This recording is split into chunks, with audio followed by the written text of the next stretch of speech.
சத்தியம் டிவி செய்தி எதிரொலியாக தென்காசி மாவட்டத்தில் 18 கல்குவாரிகள் தற்காலிகமாக மூட இயற்கை வளங்கள் துறை அமைச்சர் பிரபு தற்போது அதிரடி உத்தரவினை பிறப்பித்திருக்கிறார். பாலாஜி, தென்காசி மாவட்டத்தில் விதி மீறல்களுடன் செயல்பட்டு வந்த 18 கல்குவாரிகளை நிறுத்துவதற்கு இயற்கை வளங்கள் துறை அமைச்சர் டாக்டர் டி.கே. பிரபு தற்போது அதிரடி உத்தரவினை பிறப்பித்துள்ளார். பொதுமக்களிடமிருந்து வந்த தொடர் புகார்களை அடுத்து இந்த நடவடிக்கை எடுக்கப்பட்டுள்ளது.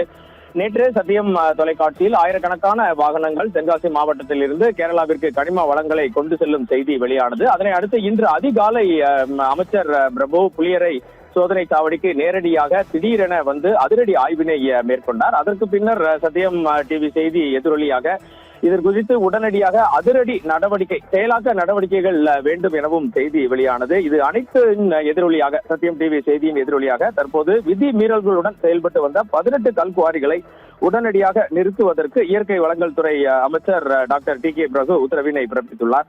இது குறித்த விவரங்களை சேகரித்த போது பாலாஜி, பொதுமக்களின் புகார்களை தொடர்ந்து தென்காசி மாவட்ட ஆட்சியரின் உத்தரவுப்படி உதவி ஆட்சியர்கள் தலைமையில் ஏற்கனவே 3 ஆய்வுக் குழுக்கள் அமைக்கப்பட்டன. இந்த குழுக்கள் கடந்த 9/5/2026 முதல் மாவட்டத்தில் உள்ள மொத்தம் 54 கற்குவாரிகளில் தீவிர கள ஆய்வினை மேற்கொண்டு வந்தன.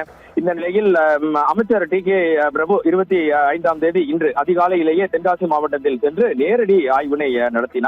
பின்னர் அமைச்சரின் அறிவுறுத்தலின்படி ஆய்வுக் குழுக்கள் சமர்ப்பித்த முதல்கட்ட புல தணிக்கை அறிக்கையின் அடிப்படையில் ஆய்வு செய்யப்பட்ட 54 கல்குவாரிகளில் விதிமீறல் கண்டறியப்பட்ட 18 கல்குவாரிகளின் செயல்பாடுகள் உடனடியாக தற்காலிகமாக நிறுத்தம் செய்யப்பட்டுள்ளது.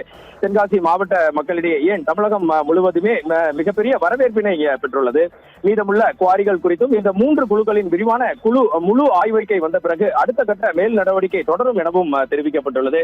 திருநெல்வேலி மாவட்டத்தில் ஏற்கனவே தற்போது தேர்தல் நடைமுறைகளின் போது எந்த ஒரு கல்குவாரியில் இருந்தும் கேரளாவிற்கு செல்லும் கனிம வளங்கள் முற்றிலுமாக நிறுத்தப்பட்டுள்ளது. தற்போது தென்காசி மாவட்டத்திலும் சத்தியம் டிவி செய்தி எதிரொலியாக 18 கல்குவாரிகள் நிறுத்தப்பட்டுள்ளது.